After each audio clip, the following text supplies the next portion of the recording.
8월 29일 금요일, 오늘 10% 이상 급등한 종목과 그 이유에 대해서 알아보겠습니다. 오늘 장은 오후 4시 키움증권 기준으로 코스피 지수는 0.32% 하락한 3186.01포인트로 마감했습니다. 외국인은 매도, 기관은 매수로 임한 가운데 개인은 매수로 대응했네요.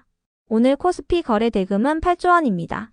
한편 코스닥 지수는 0.19% 하락한 796.91포인트로 마감했습니다.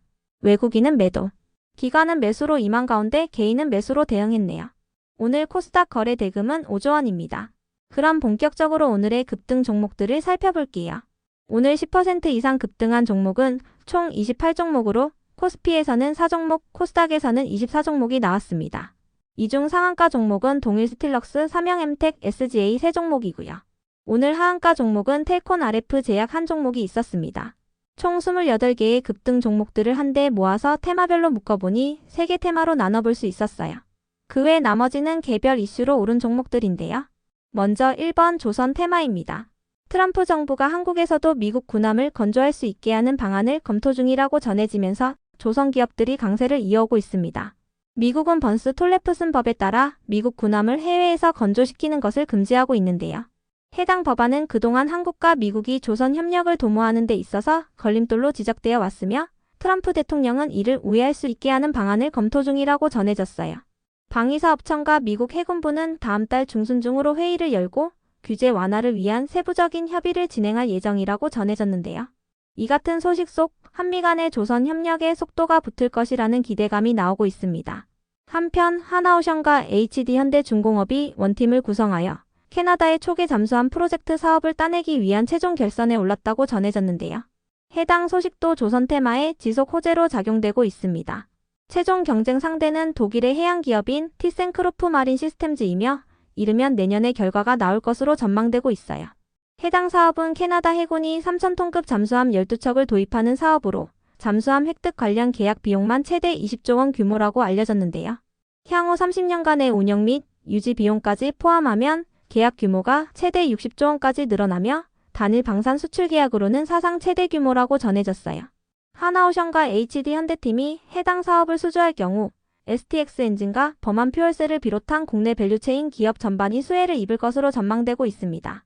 한편 하나엔진은 언론을 통해 세계 최초로 액화천연가스 운반 선용 가변 압축비 기술을 적용한 차세대 엔진을 생산하는 데 성공했다고 밝혔는데요.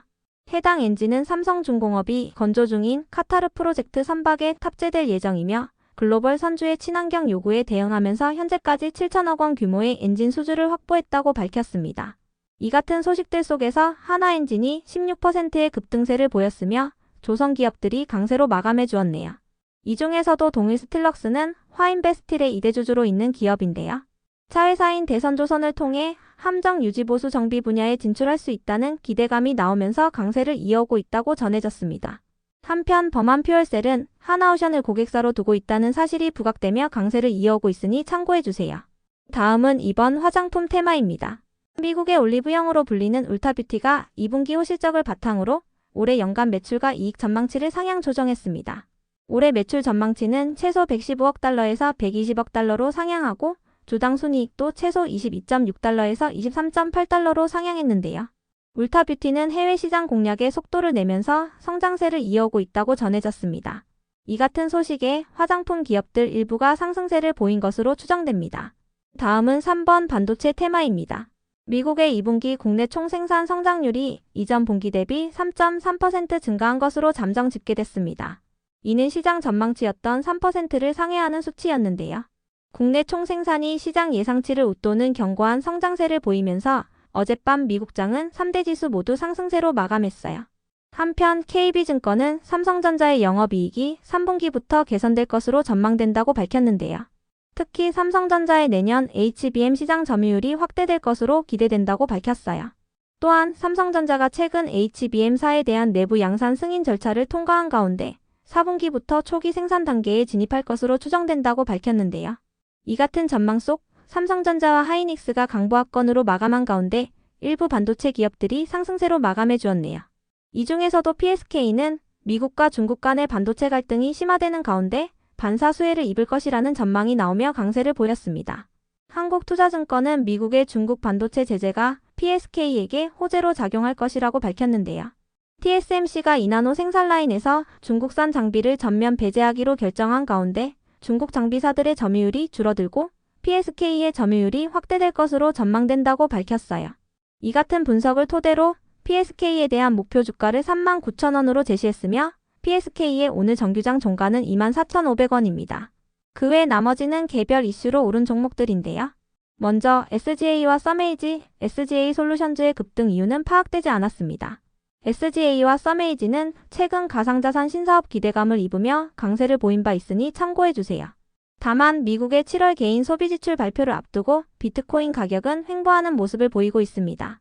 다음으로 모비스를 비롯한 핵융합 에너지 관련주들이 상승했습니다. 미국의 핵융합 스타트업인 커먼웰스 퓨전 시스템즈가 총합 8억 6,300만 달러의 신규 투자를 받았다고 밝혔기 때문인데요. 커먼웰스는 핵융합을 이용하여 발전소를 건설하는 스타트업으로 엔비디아의 벤처 투자 부문인 엔벤처스와 구글 등이 투자에 참여했다고 전해졌어요. 이 같은 소식에 모비스를 비롯한 핵융합 에너지 관련주들이 강세를 보였습니다. 이어서 뉴키즈온을 비롯한 저출산 관련주들이 상승했습니다. 보건복지부의 내년도 예산안이 137조 6,480억 원으로 편성된 가운데 저출산과 고령화를 비롯한 5가지 핵심 분야의 예산이 집중된다고 전해졌기 때문인데요.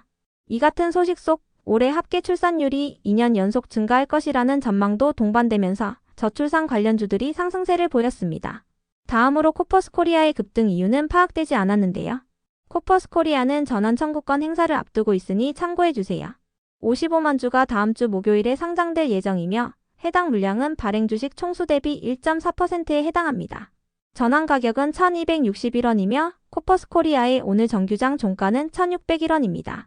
이어서 프로티나와 아모센스 캐리의 급등 이유는 파악되지 않았습니다. 다음으로 D&D 파마텍이 상승했는데요. 미국 FDA가 대사 이상 지방 간염에 대한 신약 임상의 기준을 완화하는 방안을 고려 중이라고 전해진 가운데 D&D 파마텍이 관련 임상을 진행 중이라는 점이 부각된 것으로 파악됩니다. D&D 파마텍은 미국에서 대사 이상 지방 간염 신약인 DD01의 임상 이상을 진행 중이라고 알려졌습니다. D&D 파마텍 외에도 한미약품과 올릭스 등이 관련 신약을 개발 중이라고 전해졌으니 참고해주세요. 이어서 네오크레마는 최근 사상 최대 실적을 기록한 가운데 네오크레마의 저분자 효모펩타이드가 상업화 단계에 진입했다는 분석이 나오며 강세를 이어오고 있는 것으로 파악됩니다. 한양증권은 네오크레마의 해당 원료가 안전성과 효능을 임상적으로 입증하고 글로벌 인증을 확보했다고 밝혔는데요. GLP-1 계열의 신약이 확산되고 있는 가운데 보조원료의 수요도 확대되면서 네오크레마의 원료 제품이 작년 4분기부터 글로벌 대형 유통사에 공급되는 등 본격적인 상업화 단계에 진입한 것으로 파악된다고 밝혔어요. 국내 비만 치료제 기업들이 높은 밸류에이션을 받고 있는 점을 고려하면 네오크레마의 주가는 극심한 저평가 상태로 판단된다고 밝혔습니다. 다음으로 퀀타매트릭스는 미국 정부가 주도하는 감염병 대응 펀드의 지원 대상으로 선정됐다는 단독 기사가 전해지면서 강세를 보였습니다. 해당 펀드는 과제의 단계에 따라 4년간 최대 195억 원을 지원하며 퀀타매트릭스가 맡은 과제는 신생아의 혈액에서 6시간 내에 50종 이상의 균을 검출하는 기술인데요. 해당 펀드를 통해 연구비를 지원받는 것은 국내 기업 중 퀀타매트릭스가 처음이라고 전해졌습니다. 이어서 영흥은 자사주 비중 상위 기업으로 부각되며 강세를 이어오고 있습니다. 여당이 자사주 소각 의무화를 핵심으로 한 3차 상법 개정안을 9월 정기국회 핵심 과제로 공식화한 가운데 영흥의 자사주 비중이 32%라는 부분이 부각되며 강세를 보인 것으로 파악되는데요. 현재 자사주 소각 의무화 방안이 담긴 다수의 상법 개정안이 국회에 발의된 상태이며 이번 달에 해당 법안들이 심사되고 통과되는지가 주요 쟁점이 될 것으로 전망되고 있습니다. 이 같은 분위기 속 영흥을 비롯한 자사주 비중 상위 기업들이 상승세로 마감해 주었네요. 끝으로 오늘은 하한가를 간 종목도 한개가 있었는데요. 텔코나레프 제약은 어제 장마감 후 주주 배정 후 일반 공모 유상증자에 대한 추가 상장 공시가 올라온 가운데 권리 매도 가능 첫날 하한가로 마감했습니다. 권리 매도란 신주를 받을 권리가 있는 투자자가 신주 상장 이거래 전에 주식을 미리 팔아서 이익을 확정하는 것을 의미하는데요. 텔코나레프 제약의 유상증자 신주는 9월 2일에 상장될 예정이지만 오늘부터 권리 매도가 가능했으니 참고해주세요. 1082만 주의 주식이 9월 2일에 추가 상장될 예정이며 발행 가격은 3,835원입니다. 텔코나레프 제약의 오늘 정규장 종가는 2,290원입니다. 그럼 오늘의 거래량과 거래대금 상위 종목들을 시장별로 살펴보고 마칠게요. 대체거래소 도입으로 인해 3시 30분까지의 데이터와 다소 차이가 있을 수 있습니다. 먼저 코스피 시장에서 거래량 상위를 기록한 종목을 살펴보겠습니다. 1위가 HJ중공업, 2위는 세진중공업, 3위는 NK, 4위는 삼성전자, 5위는 하나엔진, 6위는 영흥, 7위는 삼성중공업, 8위는 두산에너빌리티, 9위는 STX엔진, 10위는 화인베스틸입니다. 이 중 10% 이상 상승한 종목은 HJ중공업, 하나엔진, 영흥, 화인베스틸입니다. HJ중공업과 하나엔진, 화인베스틸은 조선 관련주이며 특히 하나엔진은 가변 압축비 기술을 적용한 차세대 엔진을 생산하는 데 성공했다고 밝히면서 강세를 보였습니다. 영흥은 자사주 비중 상위 기업으로 부각되었습니다. 한편 코스닥 시장에서 거래량 상위를 기록한 종목은 1위가 써메이즈, 2위는 이스트아시아홀딩스, 3위는 에코, 4위는 현대ADM, 5위는 SGA솔루션즈, 6위는 모비스, 7위는 동방성기, 8위는 코닉오토메이션, 9위는 삼영엠텍, 10위는 SGA입니다. 이 중 10% 이상 상승한 종목은 써메이즈, SGA솔루션즈, 모비스, 동방성기, 삼영엠텍, SGA입니다. 써메이즈와 SGA솔루션즈, SGA의 급등 이유는 파악되지 않았는데요. 세 종목 모두 가상자산 관련주로 묶이는 종목이니 참고해주세요. 모비스는 핵융합 에너지 관련주로 부각되었으며 동방성기와 삼영엠텍은 조선 관련주로 부각되었습니다. 다음으로 코스피 시장에서 거래 대금 상위를 기록한 종목을 살펴보겠습니다. 1위가 삼성전자, 2위는 하이닉스, 3위는 HJ중공업, 4위는 하나오션, 5위는 하나엔진, 6위는 두산에너빌리티, 7위는 HD현대중공업, 8위는 현대로템, 9위는 HD한국조선해양, 10위는 세진중공업입니다. 이 중 10% 이상 상승한 종목은 조선기업인 HJ중공업, 하나엔진입니다. 한편 코스닥 시장에서 거래 대금 상위를 기록한 종목은 1위가 알테오젠, 2위는 로보티즈, 3위는 D&D파마텍, 4위는 에센시스, 5위는 범한퓨얼셀, 6위는 G2G바이오, 7위는 삼영엠텍, 8위는 현대ADM, 9위는 ABL바이오, 10위는 현대임스입니다. 이 중 10% 이상 상승한 종목은 D&D파마텍, 범한퓨얼셀, 삼영엠텍입니다. D&D파마텍은 미국 FDA가 대사이상 지방 간염에 대한 임상 기준을 완화하는 방안을 고려 중이라고 전해진 가운데 관련 임상을 진행 중이라는 점이 부각되었습니다. 범한퓨얼셀은 하나오션을 고객사로 두고 있다는 사실이 지속 부각되고 있으며 삼영엠텍은 조선기자재 기업입니다.